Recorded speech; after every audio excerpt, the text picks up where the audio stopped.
kami saat ini Tuhan. Sentuh hati kami dengan kasih. Biar Kau nyatakan saat ini Tuhan kehendak-Mu dalam hidup kami. Kami siap menerima semua yang terbaik daripada Tuhan. Haleluya. Betapa ku mencintai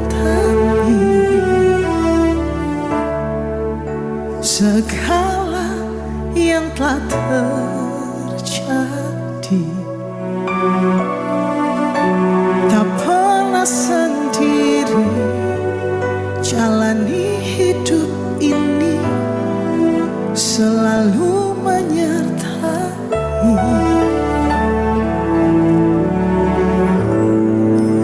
Betapa ku menyadari di dalam hidupku ini Kau selalu memberi rancangan terbaik. Oleh karena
Puaskan kembali lagi hati kami dengan kehadiran-Mu. Dan biarlah kehadiran-Mu, perjumpaan dengan Tuhan adalah perjumpaan yang mengubahkan seluruh kehidupan kami. Satu patah kata dari manusia tidak akan pernah mengubah apapun dalam hidup kami. Tapi satu patah kata dari Tuhan itu mengubahkan segala-galanya dalam hidup kami. Operasi hidup rohani kami. Angkat setiap kanker, penyakit, kemarahan, kepahitan, kebencian, keserakahan, kesombongan, ketakutan, kekhawatiran. Dan biarlah kami punya manusia rohani yang sehat. Hari ini kami siap diajar, siap dididik, siap dibentuk oleh Tuhan. Sebab kami terlalu percaya bahwa hidup yang dirubahkan oleh firman Tuhan adalah hidup yang mempermuliakan Tuhan. Ajar kami, didik kami, tegur kami, nasihati kami, kuatkan kami. Kami siap untuk dibentuk di dalam nama Tuhan Yesus Kristus, dan setiap kita yang mengasihi Dia, sama-sama kita katakan amin, amin, amin. Silakan duduk. Shalom. Shalom. Oke. Filipi pasal 4 ayat yang keempat. Filipi pasal 4 ayat yang keempat. Filipi pasal 4 ayat keempat. Paulus mengingatkan kita bukan untuk pertama kali, tetapi berkali-kali dia mengatakan, dan salah satunya ada pada Filipi 4 ayat 4. Dan kalau tidak keberatan, mari kita baca bersama-sama dengan suara yang nyaring, suara yang penuh dengan iman percaya. 1, 2, 3. Bersukacitalah senantiasa dalam Tuhan. Sekali lagi kukatakan, bersukacitalah. Sekali lagi sama-sama. 1, 2, 3. Bersukacitalah senantiasa dalam Tuhan. Sekali lagi kukatakan, bersukacitalah. Hari ini saya mau bicara soal sukacita. Satu tema yang sangat sederhana yang Anda mungkin sudah dengar berkali-kali. Dan tema sukacita adalah tema yang sangat besar. Dalam sukacita kita bicara soal pujian dan penyembahan. Sebab pujian dan penyembahan adalah bagian dari ekspresi sukacita dalam kehidupan kita. Dalam sukacita kita bicara soal menyanyi, bermazmur bagi Tuhan, mengucap syukur kepada Tuhan, mempersembahkan. Sebab persembahan pun adalah bagian dari ekspresi sukacita kita kepada Tuhan. Nah, hari ini tanpa berpanjang lebar karena waktu yang ada, saya bicara tentang 3 fungsi untuk bersukacita. Kenapa Paulus mengingatkan kita, hey, bersukacitalah dalam Tuhan. Kemudian dia mengingatkan kembali, sekali lagi kukatakan bersukacitalah. Ada 3 fungsi dari sebuah sukacita. Nah, nomor 1, fungsi pertama dari sukacita adalah sukacita berfungsi sebagai ucapan terima kasih. Sama-sama bilang terima kasih Tuhan. Jadi ucapan terima kasih untuk semua pertolongan kebaikan Tuhan dalam kehidupan kita. Ketika Paulus berkata bersukacitalah dalam Tuhan, maka yang Paulus maksudkan adalah nomor 1, belajar untuk berterima kasih. Sama-sama bilang terima kasih. Jadi sukacita berfungsi sebagai ucapan terima kasih untuk semua pertolongan Tuhan, semua pemeliharaan Tuhan, semua berkat Tuhan dalam hidup kita. Pak, bagaimana kalau saya belum ditolong oleh Tuhan? Bagaimana kalau saya belum menerima kebaikan Tuhan? Bagaimana kalau saya belum mengalami berkat-berkat Tuhan dalam hidup saya? Bisakah saya bersukacita? Nah, oleh sebab itu muncul fungsi kedua dari sukacita. Fungsi kedua dari sukacita menurut saya adalah sukacita berfungsi sebagai senjata rohani. Sama-sama bilang senjata rohani. Senjata rohani yang diberikan Tuhan kepada setiap kita untuk memperoleh kemenangan kita. Sekali lagi, senjata rohani. Sama-sama bilang senjata rohani yang Tuhan berikan kepada Anda dan saya untuk memperoleh kemenangan kita. Nah, mari coba Anda lihat dalam Lukas pasal 1. Menarik sekali dalam Lukas pasal 1. Lukas membandingkan 2 orang. Jadi ada 2 tokoh sentral dalam Lukas pasal 1. Siapa saja mereka? Nomor 1 Sakaria. Sakaria ayah dari Yohanes Pembaptis. Dan nomor 2 Maria. Maria dari ibu kita Tuhan Yesus Kristus. Jadi Anda lihat ada 2 tokoh sentral, 2 orang, Sakaria dan Maria. Sebab Sakaria dan Maria selalu diperbandingkan oleh Lukas dalam Lukas pasal 1. Misalnya kita temukan bahwa ternyata kepada Sakaria dan Maria menurut keterangan Lukas 1 itu didatangi oleh malaikat yang sama, malaikat Gabriel. Jadi malaikat Gabriel datang kepada Sakaria lebih dulu, 6 bulan kemudian dia datang kepada Maria. Menariknya adalah pesan yang dibawa oleh malaikat Gabriel pun adalah sama. Kepada Sakaria, malaikat Gabriel berkata, "Sakaria, doamu telah dijawab oleh Tuhan. Engkau akan mendapatkan seorang anak laki-laki dan hendaklah engkau menamai dia Yohanes." Itulah yang kita kenal dengan Yohanes Pembaptis. Menarik sekali, malaikat Gabriel kemudian datang kepada Maria dan pesan yang dia sampaikan kepada Maria pun adalah sama. "Maria, berbahagialah engkau yang dikaruniai oleh Tuhan, sebab engkau akan mengandung dan melahirkan seorang anak laki-laki. Hendaklah engkau menamai dia" siapa? Yesus. Berarti sama-sama malaikat Gabriel berkata kepada Sakaria, "Engkau akan dapat anak laki-laki, dia akan disebut Yohanes." Dan kepada Maria, dia berkata, "Engkau akan mendapat anak laki-laki dan engkau akan menyebut dia Yesus." Menariknya adalah respon dua orang ini sama. Respon dua orang ini pun sama. Sakaria ketika mendengar bahwa dia akan mendapat anak laki-laki, dia berkata, "Bagaimana hal itu bisa terjadi sebab istriku sudah tua?" Jadi dia bertanya, bagaimana hal itu bisa terjadi? Istriku sudah tua. Yang kedua, kepada Maria, ketika Maria mendengar pesan malaikat Gabriel, dia pun berkata, bagaimana hal itu bisa terjadi sebab aku belum punya suami. Jadi Anda lihat dua-duanya memberi respon yang sama, bagaimana hal itu bisa terjadi. Walaupun kemudian konsekuensinya berbeda. Kepada Sakaria dia berkata, "Karena engkau tidak percaya, engkau berdoa minta anak, sekarang Tuhan memberi engkau anak, walaupun di masa tuamu, walaupun engkau merasa sudah terlambat." Ada banyak kali kita merasa Tuhan sering kali terlambat. Ya, tapi percayalah satu hal, sekalipun Tuhan terlambat, dia tetap mengendalikan segala sesuatu. Dia punya rencana yang luar biasa. Tuhan tidak pernah takut dengan konsekuensi keterlambatan. Masih ingat ketika Lazarus meninggal, Yesus bahkan sengaja terlambat. Dan Lazarus kemudian harus mati. Sekalipun Lazarus mati, Yesus tidak pernah takut dengan kematian, sebab dia adalah Tuhan yang menguasai kematian itu sendiri. Jadi benar, Tuhan tidak pernah terlalu cepat, tetapi seringkali Tuhan banyak kali terlambat. Tapi kalau Anda merasa Tuhan terlambat, jangan pernah ragu. Dia tetap memegang kendali segala sesuatu. Dia berkata, "Sudah terlambat, istriku sudah tua, tidak bisa punya anak." Sementara Gabriel berkata, kalau Tuhan sudah berjanji, dia pasti akan menggenapi. Kenapa engkau tidak percaya? Itu sebabnya engkau akan menjadi bisu. Pertanyaan Sakaria lahir dari sebuah ketidakpercayaan. Dan akibat dari ketidakpercayaan, dia menjadi bisu. Berbeda dengan Maria. Maria tidak pernah berdoa minta anak. Bahkan belum punya suami. Jadi dia tidak pernah berdoa minta anak. Dia baru berdoa minta suami. Tiba-tiba punya anak tanpa suami. Tentu saja dia bingung. Pertanyaan Maria lahir dari ketidakmengertian. Setiap ketidakmengertian perlu diberi penjelasan. Itu sebabnya malaikat Gabriel berkata, bagi Tuhan tidak ada yang mustahil. Pertanyaan Sakaria lahir dari ketidakpercayaan. Itu sebabnya dia bisu. Pertanyaan Maria lahir dari ketidakmengertian. Itu sebabnya dia mendapat penjelasan. Nah, singkat cerita, bukan hanya hal itu yang diperbandingkan oleh Lukas.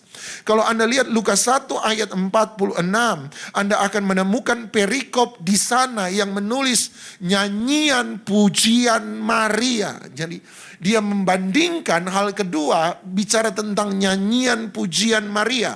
Lukas 1:46, lalu kata Maria, jiwaku memuliakan Tuhan. Dia menyanyi, dia membesarkan Tuhan. Ekspresi dari sukacita, dia menyanyi, dia memuji Tuhan. Nyanyian pujian Maria. Tetapi kalau Anda lompat ayat yang ke-67, maka Anda akan menemukan nyanyian kedua.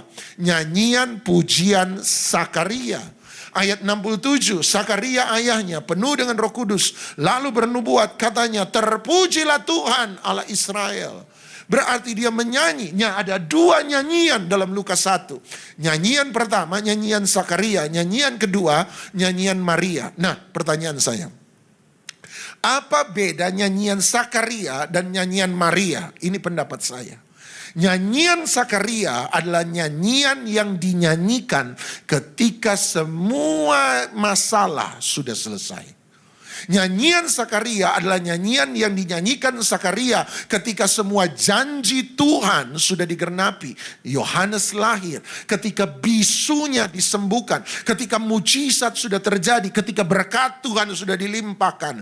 Itu sebabnya nyanyian Zakaria adalah nyanyian sukacita sebagai ucapan terima kasih. Fungsi pertama dari sukacita adalah sebagai ungkapan terima kasih kita kepada Tuhan. Kita menyanyi, terima kasih. Kita memuji Tuhan, terima kasih. Kita bermazmur, terima kasih. Kita mengucap syukur, terima kasih. Kita menyembah, terima kasih. Kita mempersembahkan sebagai tanda terima kasih. Ucapan syukur, nyanyian, mazmur, pujian, penyembahan adalah ucapan terima kasih. Itulah nyanyian Zakaria. Tetapi bagaimana dengan nyanyian Maria? Nyanyian Maria adalah nyanyian yang dinyanyikan di tengah-tengah persoalan.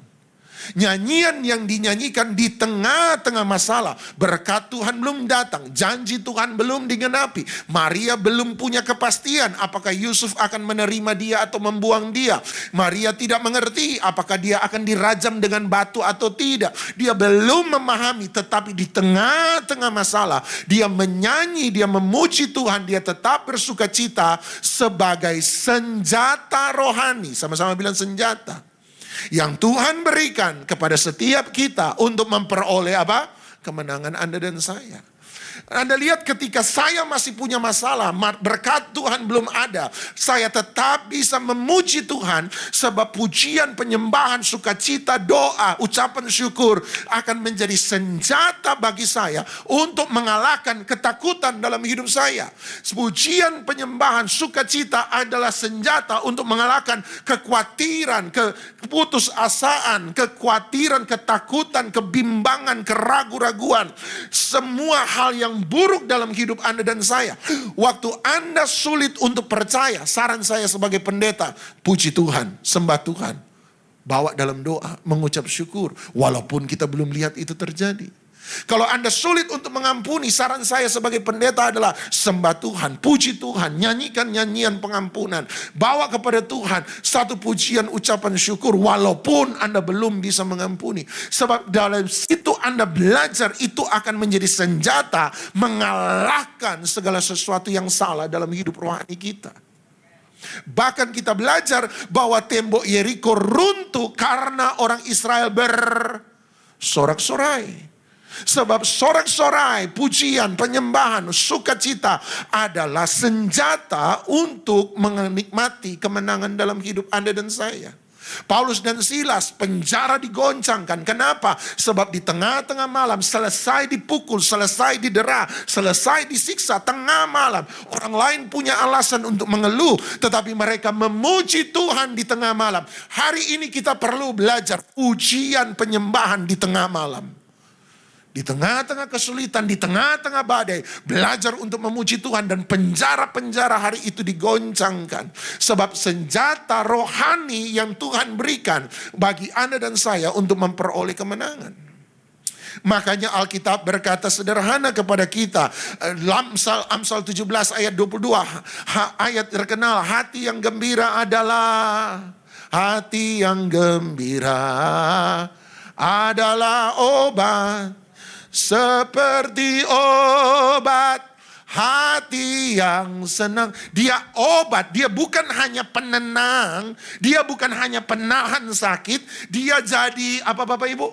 Obat, dia jadi senjata, dia menjadi kemenangan, dia menjadi kesembuhan. Dan saya dan Anda hari ini perlu untuk banyak bersukacita. Sama-sama bilang sukacita. Bilang sama sebelah, kalau mau sembuh bersukacita. Bilang sama sebelah, kalau mau sembuh dari sakit hati, bersukacita. Amin, amin, amin, amin, amin, amin. Coba Anda lihat Keluaran 15. Dalam Keluaran pasal 15, kembali lagi sama seperti Lukas 1, ada dua nyanyian. Lukas 1, nyanyian Zakaria, nyanyian Maria. Nyanyian Zakaria adalah nyanyian kemenangan. Nyanyian Zakaria adalah nyanyian ketika mujizat sudah terjadi. Nyanyian Maria adalah nyanyian di tengah-tengah masalah. Nyanyian di tengah malam. Nyanyian di tengah-tengah kebisuan. Seperti orang Israel, disuruh bisu, disuruh diam. Tetapi mereka memuji Tuhan hari itu dalam hati mereka. Sama, dalam Keluaran 15 kita temukan dua nyanyian sekali lagi. Coba Anda lihat Keluaran 15 ayat 1. Nyanyian yang pertama adalah nyanyian Musa. Anda temukan di situ perikop nyanyian Musa dan Israel. Ayat 1. Pada waktu itu Musa bersama-sama dengan orang Israel menyanyikan nyanyian ini bagi Tuhan yang berbunyi. Sama-sama Bapak Ibu, perhatikan baik-baik. 1, 2, 3. Baiklah aku menyanyi bagi Tuhan sebab apa? Dia tinggi luhur, kuda dan penunggangnya dilemparkannya ke dalam laut. Itulah nyanyian Musa. Nyanyian Musa sama seperti nyanyian Zakaria. Ketika mujizat sudah terjadi, peristiwa Laut Merah terjadi, Tuhan membebaskan mereka. Setelah itu Musa dan Israel menyanyi dan berkata, oh ya, kuda dan penunggang-penunggangnya dilemparkan Tuhan ke dalam laut. Tapi coba Anda lihat ayat yang ke-21, Keluaran 15 ayat 21. Bukan hanya ada satu nyanyian di sana, tetapi sebenarnya adalah nyanyian kedua. Nyanyian Musa adalah nyanyian kemenangan, sama seperti nyanyian Zakaria. Nyanyian setelah mujizat terjadi, nyanyian sebagai tanda terima kasih kepada Tuhan. Tetapi lihat yang kedua, nyanyian kedua, Keluaran 15 ayat 21. Dan menyanyilah siapa? Miriam. Yang menarik adalah nama Miriam adalah nama dalam bahasa Ibrani untuk nama Maria. Jadi ada nyanyian Maria. Sama-sama bilang nyanyian Maria. Nyanyian Maria. Sama-sama bilang nyanyian Maria. Sama-sama bilang hari ini saya harus punya nyanyian Maria. Nah, perhatikan nyanyian Miriam, nyanyian Maria. Dan menyanyilah Miriam memimpin mereka sama-sama. 1, 2, 3. Menyanyilah bagi Tuhan sebab dia tinggi luhur, kuda dan penunggangnya dilemparkannya ke dalam laut. Pertanyaan saya sederhana. Nyanyian Miriam dan nyanyian Musa sama atau beda? Sama. Menyanyilah bagi Tuhan sebab dia tinggi dan luhur, kuda dan seluruh penunggangnya dilemparkan dalam laut. Tapi ada sesuatu yang menarik buat saya. Lihat ayat 20. Lihat ayat 20. Sebelum Musa mencatat nyanyian Miriam, dia memberi satu keterangan yang selama ini saya lewati. Dan Roh Kudus berkata, baca lagi, baca lagi, baca lagi, baca lagi. Ayat 20. Ayat 20. Lalu Miriam, siapa Miriam? Sang nabiah itu. Menarik sekali. Inilah tempat pertama dan mungkin satu-satunya Alkitab berkata bahwa Miriam adalah seorang siapa? Nabiah. Nah, gini, ini pemahaman saya. Semoga Anda setuju. Nabi adalah orang yang Tuhan pakai untuk menyampaikan pesannya kepada umatnya. Setuju? Oke?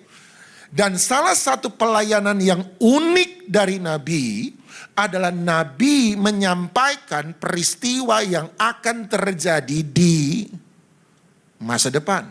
Sampai sini setuju? Salah satu pelayanan Nabi yang sedikit berbeda dengan pelayanan yang lain adalah Nabi seringkali berbicara tentang apa yang akan terjadi di mana? Masa depan. Nah, pertanyaan saya, kenapa Miriam disebut nabiah? Mana bukti bahwa Miriam pernah memberitakan sesuatu tentang apa yang akan terjadi di masa depan? Sebab Alkitab tidak memberi keterangan apapun juga. Ayat 20 dia berkata, Miriam adalah nabiah Allah. Adalah seorang saudara dari Harun. Harun adalah saudara dari Musa. Jadi saudara dari Harun dan Musa. Dia mengambil rebana. Kemudian di tangannya tampil di depan semua perempuan. Dan perempuan-perempuan yang lain mengikuti dia. Dan mereka mulai memainkan rebana, menari-nari dan mulai memuji Tuhan. Mana bagian dari pelayanan pemberitaan tentang masa depan? Sampai satu kali ayat 21 saya berpikir, jangan-jangan selama ini saya berpikir bahwa Miriam hanya menyanyikan ulang apa yang pernah dinyanyikan Musa di ayat 1. Tetapi karena ada kata Nabiyah dan yang tulis kitab Keluaran adalah Musa sendiri. Jangan-jangan Musa mau memberitahukan kepada kita, maaf kalau pusing, tumpan tangan atas kepala bilang Tuhan ini otak tolong agak encer, Pak Doni yang khotbah. Jangan-jangan, ini tafsiran saya. Anda setuju puji Tuhan, tidak setuju tetap bersaudara dalam Tuhan Yesus Kristus. Jangan-jangan bukan Miriam yang menyontek lagu Musa. Tetapi jangan-jangan lagu itu adalah lagu yang pernah dinyanyikan Miriam berpuluh-puluh tahun sebelumnya. Waktu ini dugaan saya, waktu Miriam menjaga Musa di istana putri Firaun. Anda tahu bahwa yang menjadi babysitter Musa adalah ibunya sendiri dan Miriam sang kakak. Dan waktu Miriam menjaga, jangan-jangan, sekali lagi jangan-jangan, ini tafsiran saya. Miriam pernah mendapat sebuah penglihatan bahwa ada satu masa Tuhan memakai Musa dan lewat Musa kuda-kuda dan tentara Mesir akan ditenggelamkan. Miriam waktu masih kecil, waktu jaga Musa, waktu masih muda, dia tidak memahami itu. Tetapi dia mulai menyanyikan penglihatan yang dia lihat. Bahwa Tuhan tinggi luhur mulia. Nyanyikanlah mazmur bagi dia. Sebab kuda-kuda dan para penunggangnya akan ditenggelamkan dalam laut. Dan dia tidak menyebut Mesir. Sebab dia mungkin ada di tengah-tengah kerajaan Mesir. Tapi dia mulai nyanyi itu. Dan Musa yang dari kecil dijaga Miriam terbiasa mendengar lagu itu. Dan dia merasa ini lagu aneh. Kenapa ini babysitter satu menyanyikan lagu ini kepada saya terus menerus. Sampai peristiwa Laut Merah terjadi. Tiba-tiba lagu Miriam teringat kembali di benak Musa. Dan dia menyanyikan lagu yang dinyanyikan Miriam ketika menjaga dia di istana putri Firaun puluhan tahun sebelumnya. Itu tafsiran saya. Saya cuma mau bilang begini, nyanyian kita adalah nubuatan untuk masa depan kita. Kalau hari ini Anda menyanyikan nyanyian kemenangan, Yesus memegangku dengan tangan kananmu, Yesus memberiku kemenangan. Anda sementara menubuatkan bahwa masalah boleh ada hari ini, tapi masa depanku penuh dengan kemenangan. Tapi kalau Anda nyanyi-nyanyian kekalahan, betapa malang nasibku karena ditinggal babu. Anda sementara menubuatkan bahwa masa depan Anda akan penuh dengan kegagalan. Apa yang Anda nyanyikan akan dipakai oleh Tuhan untuk memberi kemenangan. Tapi apa yang Anda nyanyikan akan dipakai setan untuk menghancurkan hidup Anda dan saya. Hati-hati dengan nyanyian kita. Sama seperti hati-hati dengan perkataan kita. Saya berdoa hari ini ada nyanyian Maria di mulut kita. Masalah belum selesai, tapi saya memilih menyanyikan nyanyian kemenangan, nyanyian mujizat, nyanyian pengharapan, nyanyian jalan keluar, nyanyian penebusan. Gak ada yang tepuk tangan dari tadi, gak ada yang bilang amin, terlambat saudara. Nyanyian pembebasan. Yang ketiga adalah, Pak, nomor satu, kalau saya sudah terima mujizat, sukacita saya akan menjadi ucapan terima kasih. Kalau saya belum terima mujizat, sukacita saya akan menjadi senjata rohani yang Tuhan berikan pada saya supaya saya bisa memperoleh kemenangan. Tetapi Pak, kalau saya sudah doa, saya sudah menyembah, saya sudah memuji, saya sudah buat ini, saya sudah buat itu, saya sudah berdoa, saya sudah yakin, saya sudah percaya. Kenapa mujizat belum terjadi? Nah, muncullah fungsi ketiga dari sukacita. Nehemia 8 ayat 11. Nehemia 8 ayat 11. Nehemia pasal 8 ayat 11. Nehemia 8 ayat 11. Fungsi ketiga. Lalu berkatalah dia kepada mereka, pergilah kamu, makanlah sedap-sedapan, minumlah minuman manis, dan kirimlah sebagian kepada mereka yang tidak sedia apa-apa. Karena hari ini adalah apa? Hari ini adalah apa? Hari ini tidak ada yang jawab. Hari ini adalah kudus bagi Tuhan kita. Hari ini kudus bagi Tuhan Anda dan saya. Hari ini adalah hari yang kudus bagi Tuhan kita, amin. Kalau begitu dia berkata, jangan kamu bersusah hati sebab sukacita karena Tuhan adalah perlindunganmu. The joy of the Lord is your strength. Sukacita karena Tuhan adalah kekuatanmu. Dengar baik-baik. Kekuatan dalam hidup ini lahir dari sukacita yang di dalam kita. 2 orang, 3 orang sebelah sini yang bilang amin. Kekuatan dalam hidup ini lahir dari sukacita dalam kehidupan kita. Pengharapan adalah buah dari sukacita. Sebab pengharapan lahir dari sukacita. Selama tidak ada lagi sukacita, orang yang menjadi orang yang tidak lagi bisa bersukacita, maka dia tidak punya pengharapan, dia tidak punya pengharapan, dia tidak punya kekuatan. Coba Anda lihat Matius pasal 21. Anda harus memahami ini bahwa sukacita adalah kekuatan. The joy of the Lord, sukacita karena Tuhan adalah kekuatan. Sama-sama bilang kekuatan. Nomor 1, ucapan terima kasih. Nomor 2, senjata rohani. Nomor 3, itu memberi kita kekuatan. Saya sudah berdoa, saya sudah memuji Tuhan, saya sudah menyembah Tuhan, saya sudah deklarasi, saya sudah buat ini. Kenapa saya belum lihat janji Tuhan digenapi? Tetap bersukacita, sebab itu akan membawa Anda pada kekuatan. Kekuatan untuk menjalani hidup hari lepas hari sekalipun ada di tengah-tengah masalah. Bisa bilang amin? Itu kekuatan. Lihat Matius 21, waktu Tuhan Yesus masuk lewat pintu gerbang emas, naik seekor keledai, orang-orang memuji dia, berkata Hosana, Hosana, kata anak-anak kecil, Hosana, Hosana. Hosana berarti datanglah sang Mesias dan tolonglah kami. Datanglah hai sang Raja, Mesias, dan tolonglah kami. Berarti mereka mengakui Yesus sebagai Mesias yang dijanjikan untuk datang lewat nubuatan para nabi. Ahli Taurat mendengar itu, mereka marah dan mereka berkata, tidakkah engkau dengar apa yang anak-anak kecil itu katakan? Mereka bilang engkau Mesias. Engkau bukan Mesias, suruh mereka diam. Artinya bilang sama mereka bahwa kamu bukan Mesias. Lihat jawaban Tuhan Yesus ayat yang ke-16. Matius 21 ayat 16. Lihat jawaban Tuhan Yesus.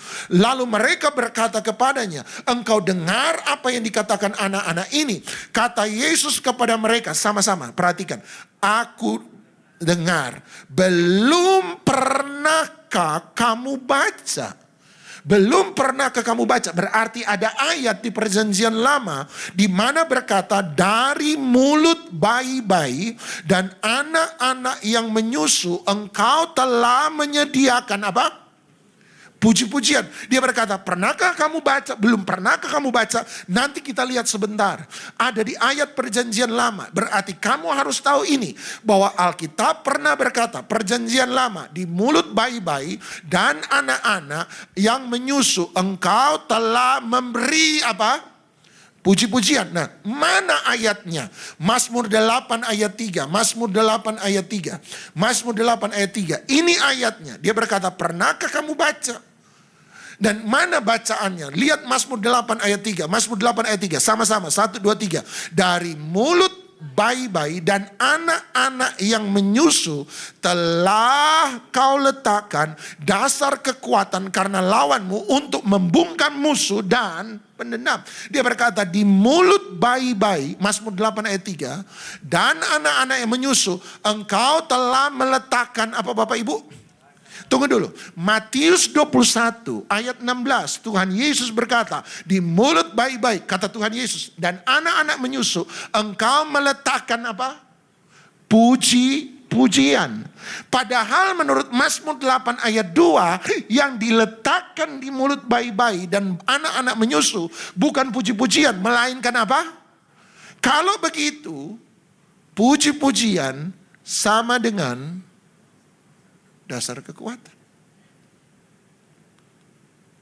The joy of the Lord, sukacita karena Tuhan adalah kekuatanku. Orang yang tidak lagi kuat adalah orang yang sudah tidak bisa menyanyi, memuji Tuhan. Dan dia bilang, sukacita karena siapa? Sukacita karena Tuhan. Berarti sukacita hanya lahir dari kehadiran Tuhan dalam hidup seseorang. Amin. Dia bilang sukacita karena Tuhan adalah apa? Kekuatanmu. Berarti yang memberi kekuatan adalah sukacita karena siapa? Karena siapa? Sukacita karena Nehemia 8 ayat 11. Sukacita karena siapa? Halo. Yang masih hidup bilang amin. Sukacita karena siapa? Berarti siapa Tuhan dalam hidup kita? Sederhana. Lihatlah apa yang membuat kita bersukacita. Kalau banyak uang baru Anda bisa bersukacita, berarti uang adalah Tuhan Anda. Kalau pesta pora baru buat Anda bisa bersukacita, berarti pesta pora adalah Tuhan Anda. Tapi kalau Yesus adalah Tuhan, hari ini Anda tidak bisa berpesta pora, hari ini Anda tidak punya banyak, tapi Anda tetap bisa bersukacita karena Yesus ada di dalam kita. Itu tandanya Dia Tuhan dalam hidup Anda dan saya. Mau gampang? Lihat apa yang membuat kita bersukacita. Kalau Anda baru bisa bersukacita karena lembaran merah di dompet Anda, berarti dompet Anda lembaran merah itulah Tuhan dalam hidup Anda. Kalau semua keadaan baik baru bisa membuat Anda bersukacita, keadaan buruk membuat Anda meneteskan air mata, berarti keadaanlah yang menjadi Tuhan dalam hidup Anda. Tapi keadaan boleh buruk, badai gelombang boleh ada, uang pas-pasan bahkan kurang, hutang bukannya sedikit bahkan banyak. Tetapi selama ada Yesus, Anda meneteskan air mata, tapi hati Anda tetap bisa mengucap syukur, bersukacita. Itu artinya bukan keadaan yang menjadi Tuhan saya, bukan Tuhan yang jadi hutang saya, tapi Yesuslah yang menjadi Tuhan dalam hidup saya. Mari kita datang pada Tuhan. Mari teman-teman. Apapun yang terjadi di dalam hidup ini, ku tetap berkata, Tuhan Yesus baik. Mari kita bangkit berdiri semua. Apapun yang terjadi di dalam hidupku, selalu ku berkata, Tuhan Yesus baik. Dalam segala hal yang terjadi, tetap ku berkata, Tuhan Yesus baik. Mari kita sembah Dia. Ku sembah Kau, ku sembah Kau.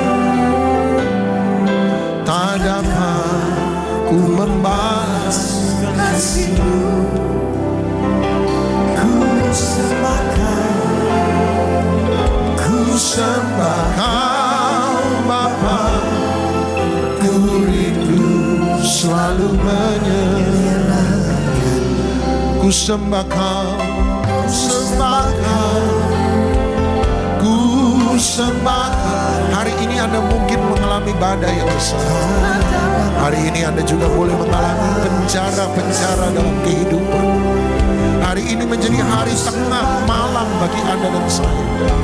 Hari ini adalah hari di mana Anda disuruh bisu, Anda disuruh diam dan tidak bisa bicara. Tapi biarlah sukacita itu terus ada. Ku sembah, oh, ku sembah. Tak dapat ku membalas kasih-Mu. Ku sembahkan, ku sembahkan. Ku rindu selalu menyenangkan. Sekali lagi angkat tinggi tanganmu di hadapan Tuhan. Katakan ku sembah, ku sembahkan. Ini kami Tuhan, ku sembahkan. Oh, tak dapat ku membalas kasih-Mu. Ku sembahkan, ku sembahkan Bapa. Ku rindu selalu menyenangkan. Rindu menyenangkan-Mu. Ku rindu selalu menyenangkan-Mu. Ku rindu selalu menyenangkan-Mu.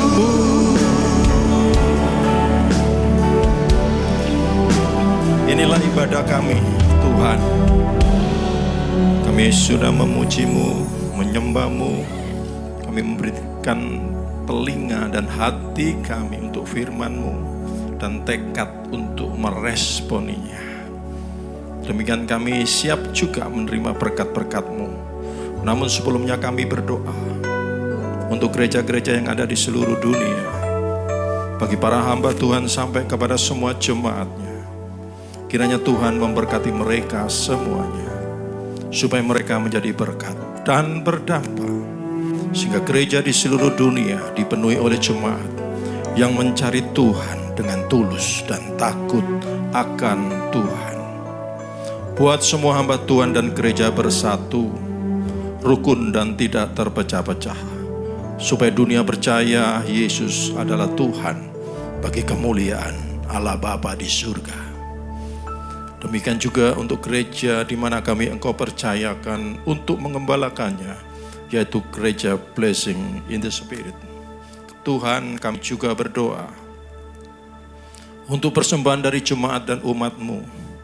Kiranya menjadi dupa yang harum di hadapan Tuhan. Dan biarlah persembahan ini berkenan kepada Tuhan sebagaimana persembahan Habel.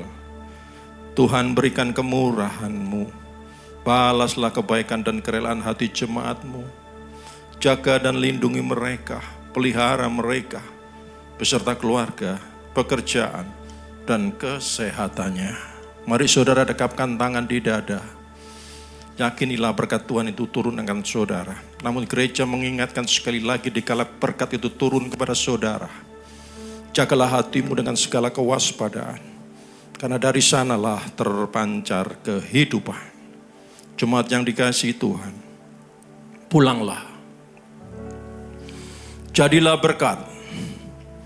Dan terimalah berkat rahmat anugerah dari Allah Bapa di surga. Di dalam Putra Tunggalnya Yesus Kristus yang telah mati bagi dosa kita. Dan bangkit pada hari yang ketiga. Sehingga kita menyembah Tuhan Allah yang hidup. Iman kita bukan kepada Tuhan yang mati. Dia naik ke surga, menyediakan rumah bagi kita. Sehingga kita punya pengharapan yang pasti. Dia akan datang kembali untuk kedua kalinya. Menjemput gereja dan umatnya yang berjaga-jaga, kudus, dewasa, bijaksana, serta menghakimi dunia. Dan di dalam persekutuannya dengan Roh-Nya yang kudus, yang membuat hati kita berkobar-kobar. Roh kita menyala-nyala di dalam kasih semula. Roh Kudus yang menghibur, menguatkan, memelihara, menginsapkan, menuntun dan memimpin kita kepada kebenaran dan kekudusan. Serta menjadi saksi Kristus mulai hari ini sampai selama-lamanya. Kita tutup dengan doa Bapa kami bersama-sama. Bapa kami yang ada di dalam surga, dikuduskanlah nama-Mu. Datanglah kerajaan-Mu, jadilah kehendak-Mu di bumi seperti di surga. Berikanlah kami pada hari ini makanan kami yang secukupnya. Dan ampunilah kami akan kesalahan kami seperti kami juga mengampuni orang yang bersalah kepada kami. Dan janganlah membawa kami ke dalam pencobaan, tetapi lepaskanlah kami daripada yang jahat. Karena Engkau-lah yang mempunyai kerajaan dan kuasa dan kemuliaan sampai selama-lamanya. Sama-sama katakan amin. Haleluya, kibarkan memanggilnya, Yesus Raja segala raja. Haleluya, bangkitlah gerejanya, kita lebih dari pemenang.